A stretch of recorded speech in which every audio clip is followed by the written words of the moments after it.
Welcome to fantasy நாவல். யாராவது subscribe பண்ணலன்னா பண்ணிட்டு லைக் போடுங்க. வாங்க கதைக்குள்ள போகலாம்.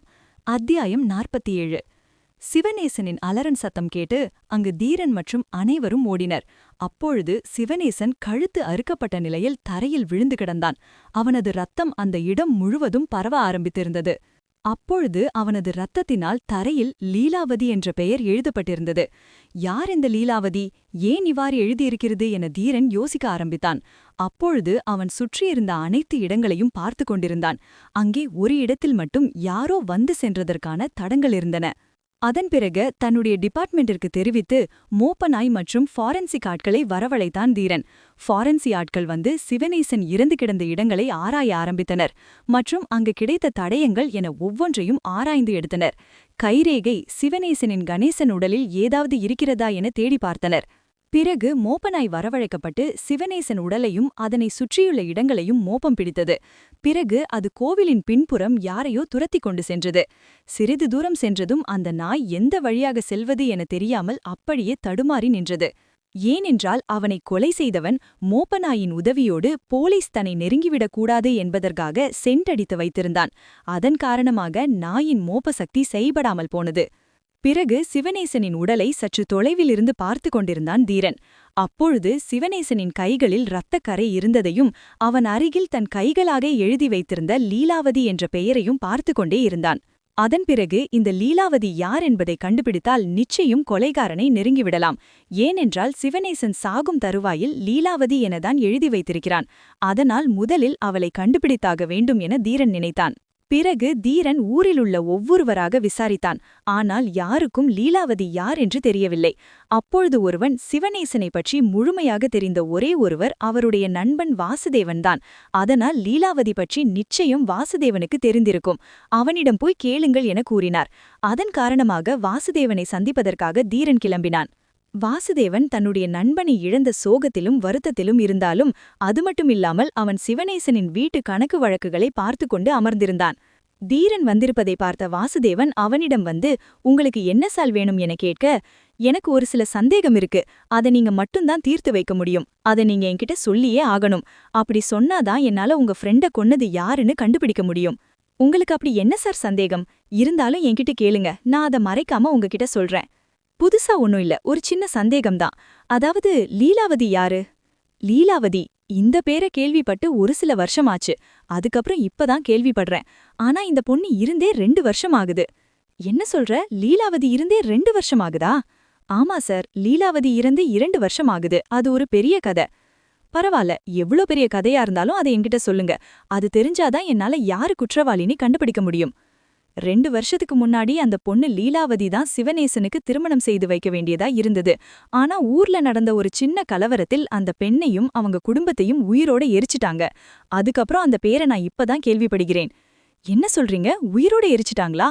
ஆமா சார், உயிரோட எரிச்சிட்டாங்க என வாசுதேவன் கூறியதும் தீரனுக்கு ஒன்றுமே புரியவில்லை. இறந்த பெண்ணால் எப்படி கொலை செய்ய முடியும்?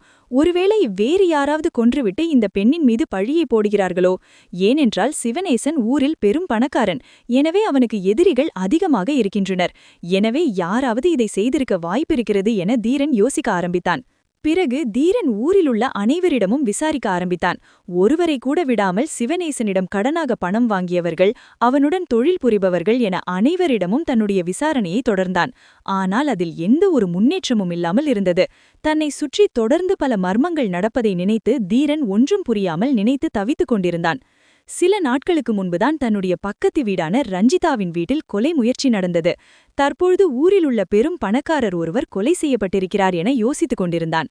தீரன் எவ்வளவு தேடியும் லீலாவதியை பற்றிய எந்த ஒரு செய்தியும் அவனுக்கு சரியாக தெரியவில்லை. அதனால் மிகவும் கவலையுடன் அமர்ந்திருந்தான். அவன் முன்னே எப்பொழுதும் அழகாக கொஞ்சி விளையாடும் அவளுடைய மகள் விளையாடிக் கொண்டிருப்பதை கூட அவன் கவனிக்கவில்லை. தன் கணவன் கடந்த சில நாட்களாக மிகவும் ஏதோ ஒரு குழப்பத்தில் இருப்பதை ஜாஸ்மின் கவனித்துக் கொண்டிருந்தாள். ஆனால் தேவையில்லாமல் வீட்டில் இருக்கும்பொழுது அவனுடைய வேலையை பற்றி நினைவுபடுத்தி அவனை மீண்டும் டென்ஷனாக்க அவள் விரும்பவில்லை. அப்பொழுது யாரோ ஒருவர் காலிங் பெல் அடிக்கும் சத்தம் கேட்டது. தீரன் கேஸை பற்றி நினைத்துக் கொண்டிருந்ததால் அவன் அந்த சத்தத்தை கவனிக்கவில்லை. உள்ளே தன் மகளுடன் விளையாடிக் கொண்டிருந்த ஜாஸ்மின் பொறுமையாக எழுந்து சென்று கதவை திறந்தாள். அப்பொழுது அங்கு யாரும் இல்லாமல் அந்த இடமே வெறிச்சோடி காணப்பட்டது. அவளுக்கு ஒன்றுமே புரியவில்லை. யார் வந்து காலிங் பெல் அடித்திருப்பார்கள் என அவள் யோசித்துக் கொண்டே அங்கும் இங்கும் திரும்பி பார்த்து கொண்டிருந்தாள்.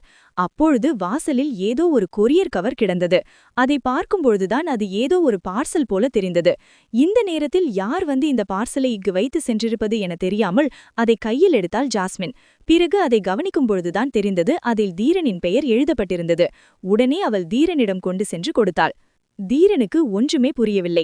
இந்த நேரத்தில் யார் இதை கொண்டு வந்து தன் வீட்டு வாசலில் வைத்திருப்பார்கள் என குழப்பத்தில் வேகமாக தன்னுடைய துப்பாக்கியை எடுத்துக்கொண்டு வீட்டை விட்டு வெளியே வந்து சுற்றி முற்றி பார்த்தான். ஆனால் அங்கு யாரும் இல்லை. பிறகு அவள் உள்ளே சென்று அந்த கவரில் என்ன இருக்கிறது என திறந்து பார்த்தான். அந்த கவரில் ஒரு டைரி இருந்தது. அதை பார்த்ததும் அவனுக்கு ஒன்றுமே புரியவில்லை. அவன் மெதுவாக அந்த டைரியை ஓபன் செய்து பார்த்தான். அதில் முதல் பக்கத்தில் லீலாவதி என பெயர் எழுதப்பட்டிருந்தது. அதை பார்த்ததும் அவன் கைகள் நடுங்க ஆரம்பித்தன. அவன் கையில் இருந்த டைரி தானாக கை நடுங்கி கீழே விழுந்தது. முகமெல்லாம் வியர்க்க ஆரம்பித்தது.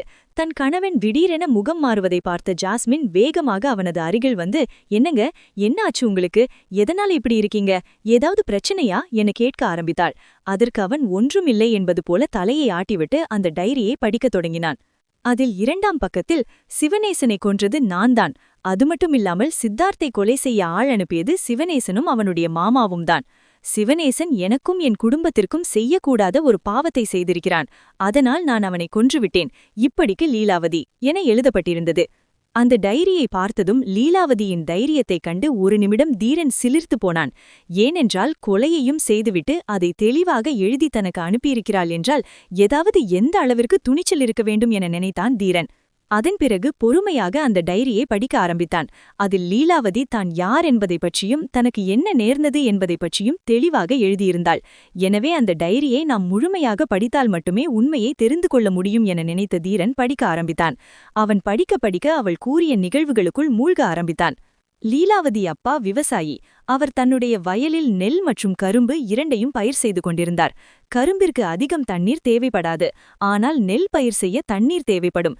எனவே அவர் தங்களுடைய நிலத்தில் ஒரு பம்பு செட் இறக்கியிருந்தார். அந்த பம்பு செட்டில் நீர் எடுப்பதனால் தன்னுடைய நிலத்திற்கு வேறு பற்றாமல் போகிறது. எனவே அதை உபயோகிக்கக்கூடாது என பக்கத்து வயல்காரனான கோவில் பூசாரி குப்புசாமி சண்டை போட்டுக் கொண்டிருந்தார். தன்னுடைய நிலத்தில் தன்னை தண்ணீர் எடுக்கக்கூடாது என சொல்வதினால் லீலாவதியின் தந்தைக்கு கோபம் வந்தது. உடனே இருவரும் மாறி மாறி வார்த்தைகளால் சண்டை போட்டுக் கொண்டிருந்தனர். ஒரு கட்டத்திற்கு மேல் அது கைகலப்பில் முடிந்தது. லீலாவதியின் தந்தை வைத்தியநாதன் தன்னுடன் சண்டை போட்டதால் அவனை எப்படியாவது பழிவாங்க வேண்டும் என நினைத்துக் கொண்டிருந்தான் குப்புசாமி. குப்புசாமிக்கு அந்த சமயத்தில் பணத்தேவை இருந்தது. அதனால் ஊரில் வரும் அவனுக்கு பணம் கொடுக்க முன்வரவில்லை. அனைவரும் ஒரே மாதிரியாக அவனிடம் நாணயம் இல்லை என கூறி பணம் தர தயாராக இல்லை என கூறிவிட்டனர். எனவே குப்புசாமி வேறு வழியில்லாமல் தன் ஊரை விட்டு 5 ஊரு தள்ளியிருக்கும் மாயனூருக்கு வந்தான். மாயனூருக்கு வந்து அவன் கண்ட முதல் காட்சி அவனை பயத்தில் உறைய வைத்தது. இதுபோன்ற சுவாரஸ்யமான கதைகளை தொடர்ந்து கேட்க ஃபேண்டசி நாவல் யூடியூப் சேனலை சப்ஸ்கிரைப் பண்ணுங்க.